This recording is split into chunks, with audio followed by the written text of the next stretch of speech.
हमारे यहाँ फर्नीचर, पलंग, सिंगारदान, सोफा सेट, अलमारी, dining table, fridge, computer table और दीगर कंपनियों के फर्नीचर दस्तियाब है। एक मरतबा तशरीफ लाकर खिदमत का मौका दे। प्रोप्राइटर मौलाना शबीर साहब, deluxe furniture mall and home appliances, fruit market के सामने, माल्टेगरी रोड, कामठा, नांदेड़।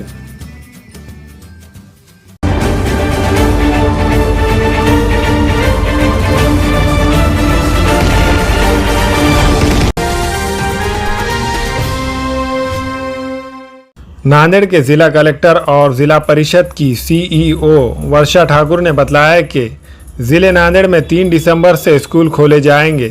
इन दोनों अहदेदारान का कहना है कि ज़िले में कोविड की सूरत हाल, मनसूबाबंदी और जमात 9वीं तक 12वीं जमात को तालीम देने वाले टीचर्स के टेस्ट और इसकी रिपोर्ट मिलने में देरी के पेश नज़र ज़िले में स्कूल 3 दिसंबर से खोलने का फैसला लिया गया है। मुल्क भर में कोविड के पेश नज़र स्कूल बंद रहे, लेकिन अब जमात 9वीं ता 12वीं जमात के लिए 23 नवंबर से शुरू करने का फैसला हुकूमत महाराष्ट्र ने किया था। इसके लिए ज़िला परिषद और खानगी स्कूलों में काम करने वाले टीचर्स के टेस्ट का प्रोग्राम बनाया गया। अब तक ज़िले के 2282 टीचर्स का एंटीजन टेस्ट किया गया और 4982 टीचर्स का टेस्ट अभी बाकी है।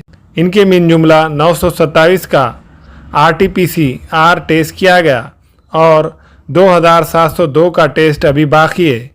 अभी तक 40% टीचर्स का कोरोना टेस्ट हुआ। तमाम के टेस्ट होने के बाद जमात 9वीं ता 12वीं जमात के लिए स्कूल खोले जाएंगे।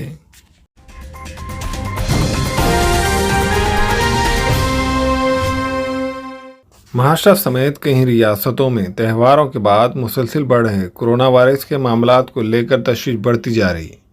महाराष्ट्र के वज़ीर आला उद्धव ठाकरे ने इस सिलसिले में लोगों को खबरदार करते हुए कहा कि कोरोना वायरस की दूसरी लहर सुनामी जैसी होंगी। इन्होंने कहा कि जब भी वैक्सीन आती है हमें तकरीबन 25 करोड़ खुराक की ज़रूरत होगी और इन्होंने कहा कि इस वक्त तक सिर्फ 3 ही इलाज है: मास्क, समाजी फासला और हाथों को साफ रखना। और इन्होंने मज़ीद कहा कि वो क़ानून लागू करने में यकीन नहीं रखते और वो चाहते हैं कि लोग खुद इसके लिए ज़िम्मेदारी लें। और इन्होंने कहा कि मुझे नाइट कर्फ्यू लागू करने का मशवरा दिया जा रहा है, लेकिन मैं क़ानून लागू करने में यकीन नहीं रखता हूँ। लोगों को खुद ही एहतियात बरतना चाहिए। अस्सलाम वालेकुम, मैं अखिल मिर्ज़ा। हमें उम्मीद है कि आपको हमारा चैनल अच्छा लगता होगा। लेटेस्ट न्यूज़ के लिए देखते रहिए नांदेड़ उर्दू न्यूज़ और न्यूज़ के पसंद आने पर लाइक, शेयर और सब्सक्राइब करना ना भूलें।